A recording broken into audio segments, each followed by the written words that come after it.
Hello everyone, this is R.S. Miller at the endtimenews.org and today is April 24th, 2014. This is a special report. NATO jets intercept Russian nuclear bombers in the North Sea region. Yesterday, two Russian Tupolev Tu-95 strategic nuclear bombers approached the airspace of several NATO allied countries in the North Sea region. NATO alliance responded by scrambling British, Dutch, and Danish warships to intercept the Russian bombers. The United Kingdom sent RAF fighter jets from an airbase in Scotland in order to identify the approaching aircraft, according to a spokesperson from the UK's Ministry of Defence. A Dutch military official stated that the Netherlands had sent two F-16 fighter jets from one of its air bases to intercept the Tu-95s. He is quoted as saying, "The Danish scrambled and the English scrambled to ensure they fly out of our airspace." It is being reported that one of the Russian bombers penetrated a half-mile into the airspace of the country. It's also being reported that the other bomber was on a flight path approaching British territory, although it remained in international airspace.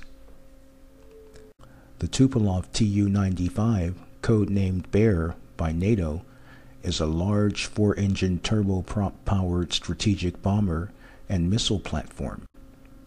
First flown in 1952, the Tu-95 entered service with the Soviet Union in 1956 and is expected to serve with the Russian Air Force until at least 2040, according to Wikipedia. Although the Tu-95 is an old, slow, and noisy aircraft, it's important to note that according to various sources, it has been updated with sophisticated long-range nuclear missiles, making it an effective standoff platform for a nuclear strike.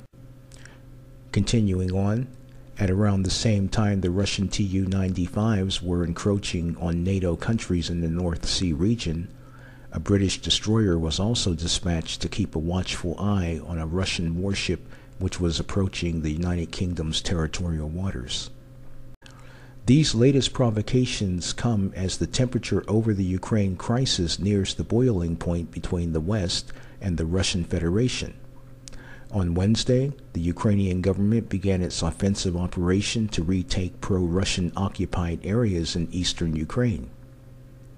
In a town near Slavyansk in eastern Ukraine, government troops riding on tanks and in armored vehicles attempted to break through the barricades erected by pro-Russian groups, killing at least 5.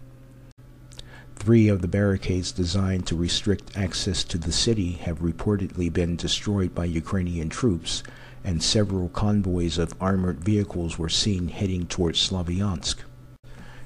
In another sign of the escalating crisis, it's being reported that last night a Ukraine military base was attacked by a group of around 100 armed men. The base in the Donetsk region came under attack by assailants using automatic weapons, grenade launchers, and fragmentation grenades, according to a Ukraine ministry spokesperson. A statement released by the Kiev government essentially said, "The assault was successfully repelled by the Ukrainian military while inflicting heavy losses on the assailants." However, no specific number of casualties was given. Russian Foreign Minister Sergei Lavrov said during an interview, "Russian citizens being attacked is an attack against the Russian Federation." He went on to say, "If we are attacked, we will certainly respond." Although the Army base attack was alleged to have been conducted by pro-Russian groups, a Press TV news broadcaster stated that the attack was reportedly carried out by Russian soldiers. If this is in fact true, then the Russian invasion of eastern Ukraine has already begun. Meanwhile, a contingent of U.S. paratroopers from U.S. Army Europe's 173rd Infantry Brigade combat team from Italy arrived in Poland to begin exercises with Polish troops, according to an article on Army.mil. This new exercise is the first in a series to expand U.S. land force training activities in Poland and the Baltic region that are in addition to previously scheduled multinational land force military exercises such as Combined Resolve 2, Saber Strike, Rapid Trident, and Saber Guardian. The article states that exercises like this will take place for the next few months and beyond, and are aimed at assuring regional allies of the U.S.'s unwavering commitment to NATO. In the coming days, additional companies will move into Lithuania, Latvia, and Estonia for similar exercises. Rear Admiral John Kirby stated that Russia's aggression in the Ukraine has renewed our resolve to strengthening NATO's defense plans and capabilities, and to demonstrate our continued commitment to collective defense and reinforcing our NATO allies in Central and Eastern Europe. He continued on saying, "Nothing we've seen out of Moscow, nothing we've seen out of Russia or their armed forces is de-escalating the tensions, is making things any more stable in Ukraine or on the continent of Europe." While the tensions with Russia continue to climb ever higher, NATO implements a minesweeper exercise in the Baltic Sea. A multinational group of 4 NATO minesweepers and a supply vessel left German port of Kiel on Tuesday to deploy to the Baltic Sea to enhance maritime security and readiness in the region.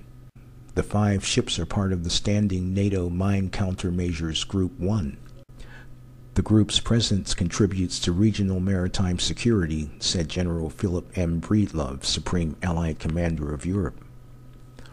During this period of tension, we felt it appropriate to deploy the SNMCMG-1 to the Baltic Sea as part of a broad package of actions by NATO's maritime, air, and ground forces, he added.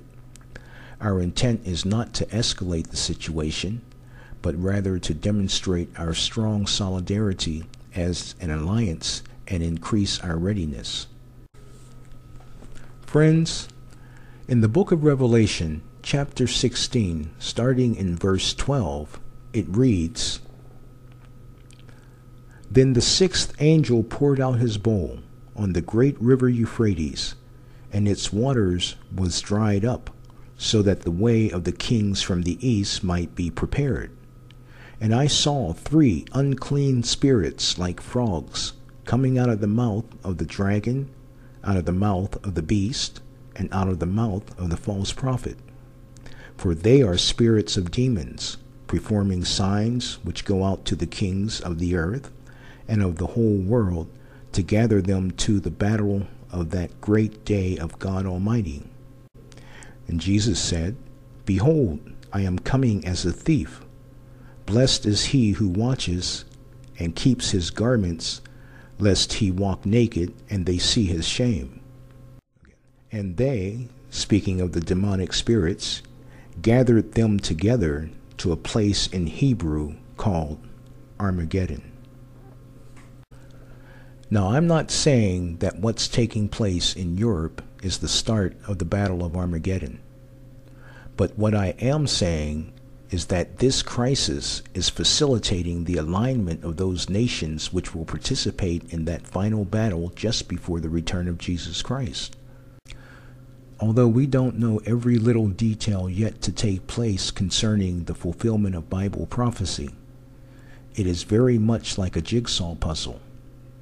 The more puzzle pieces correctly fitted together, the more the whole picture is revealed. And what the prophecy puzzle pieces are showing us now is that we are living in the last days. Are you saved? Follow the link in the box below and pray the prayer of salvation with a sincere heart, and you will be saved. May God bless you and yours.